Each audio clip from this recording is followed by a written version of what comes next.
Hallo! Heute möchte ich über die Sexualmedizin als Fach sprechen und ihre Zusammenhänge zur Neurodermitis oder wo ihr euch da wiederfinden könnt. Zuerst möchte ich die 3 Dimensionen von Sexualität darstellen. Wir unterscheiden sozusagen 3 Funktionen von Sexualität, und zwar ist es einmal die Fortpflanzungsdimension, die Beziehungsdimension und die Lustdimension. Das könnt ihr euch schon vorstellen, die Fortpflanzungsdimension umfasst alles, was mit Elternwerden, Elternsein, Schwangerschaft zu tun hat, und ist bei den Frauen auf eine gewisse Zeitspanne im Leben begrenzt, und Männer können potenziell lebenslang Kinder bekommen oder machen. Hier kann es schon mal Probleme geben, zum Beispiel bei Medikamenten, die für den Kinderwunsch oder für das Schwangerwerden ungeeignet sind. Die zweite Dimension ist die Lustdimension. Hier spielt alles rein, was mit körperlicher Lust, also Erregung, Orgasmus, Erektion, Feuchtwerden zu tun hat. Und hier gibt es ganz viele, oder hier sind die häufigsten Störungen, die Patienten mit Neurodermitis berichten. Zum Beispiel gehört hier die sexuelle Lustlosigkeit mit rein, also dass man weniger Lust hat, als man sich wünschen würde, oder dass das auch zu Problemen in der Partnerschaft führt. Eine häufige Erektionsstörung oder eine häufige sexuelle Funktionsstörung ist die Erektionsstörung, die eben bei Männern auch häufig auftritt. Das kann auch an verschiedenen Ursachen liegen. Man kann immer so ein bisschen abschätzen, ist die Erektionsstörung bei jedem sexuellen Kontakt, auch bei der morgendlichen Erektion und auch bei der Selbstbefriedigung vorhanden.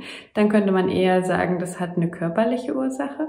Und wenn die sexuelle Funktionsstörung, in dem Fall die Erektionsstörung, nur auftritt beim Sex mit der Partnerin oder mit dem Partner, dann würde man eher sagen, es ist vielleicht eine zwischenmenschliche Problematik oder eine psychische Problematik. Je nachdem würde man es auch unterschiedlich behandeln. Auf dieser Lustebene, bei den Frauen würde zum Beispiel auch das Feuchtwerden eine sexuelle Störung sein, wenn das nicht ausreichend funktioniert. Auch da gibt es verschiedene Behandlungsmöglichkeiten. Die dritte Ebene oder die dritte Dimension ist die Beziehungsdimension. Hier gehört alles rein, wo es um emotionale Dinge geht. Also, dass man sich geliebt fühlt, dass man sich angenommen fühlt, dass man sich gewertschätzt fühlt, dass man jemanden liebt, geliebt selber wird. Das sind ja die emotionalen Grundbedürfnisse, die bestenfalls in einer Beziehung auch erfüllt werden können. Und auch hier gibt es häufig Probleme bei Patienten mit chronischen Erkrankungen, gerade mit Neurodermitis-Erkrankungen. Da gibt es nämlich dann das Problem, dass sich der betroffene Partner gerne mal zurückzieht, sich schämt, sich nicht in seinem Körper wohlfühlt, in seiner Haut oder in ihrer Haut, sodass das dann auf den Partner natürlich auch einen Eindruck hat, wie der mag mich vielleicht nicht mehr, obwohl der Partner sich nur zurückzieht, weil er sich selber unwohl fühlt. Also auch hier sehe ich regelmäßig in der Praxis Paare mit Schwierigkeiten im Bereich der Beziehungsdimension. Jetzt muss ich kurz auf die Uhr gucken, also es ist schon 3 Minuten. Dann würde man noch die Präferenzstruktur analysieren. Bei jedem Menschen, sagt man, gibt es eine sexuelle Präferenzstruktur, auf was man steht, was einen erregt, wie man zum Orgasmus am leichtesten kommt. Die meisten von euch werden ungefähr so eine grobe Einschätzung wissen, auf was sie sexuell stehen.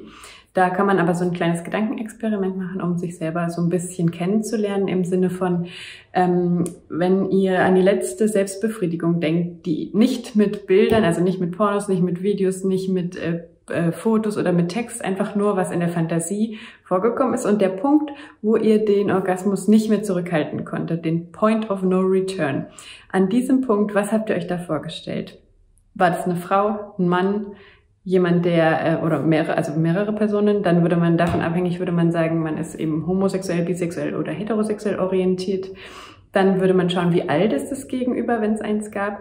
Ist es ein Kind, eine jugendliche Person oder eine erwachsene Person? Davon würde man also die Definition abhängig machen, einer Pädophilie, Hebephilie oder Telaiophilie, also ob man auf Kinder steht oder auf Erwachsene. Falls du merkst, okay, du hast abweichende Fantasien, die nicht zum Standardrepertoire gehören, bist nicht allein. Die meisten Männer in der Studie haben also 62% abweichende Fantasien angegeben. Pass nur auf, dass sich das nicht in irgendein Verhalten überträgt, was vielleicht anderen Leuten schaden kann. Da gibt's natürlich klare Regeln. Wenn ihr hierzu Fragen habt oder gerne ein Video hättet, dann sagt mal Bescheid.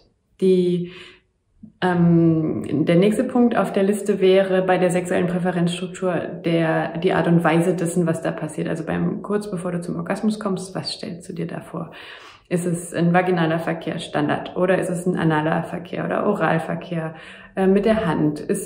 Spielen bestimmte Materialien eine Rolle oder bestimmte Dominanzverhältnisse? Ist es wichtig, unterworfen zu werden oder geschlagen zu werden oder was auch immer? Da gibt's ja die buntesten Fantasien und nichts davon habe ich nicht schon mal gehört, wahrscheinlich. Genau. Auch hier gibt es manchmal Probleme, dass also das, was in echt passiert, nicht der sexuellen Präferenz entspricht, sodass man dann im Orgasmus Schwierigkeiten hat oder gar nicht erst feucht wird, wenn das, was man sich eigentlich wünscht, nicht passiert oder nicht passieren kann, wenn man eine Fantasie hat, die nicht umsetzbar ist. Genau, also wenn ihr hier Fragen habt, dann sucht euch einen Sexualtherapeuten oder Sexualmediziner und werdet einfach eure Fragen los.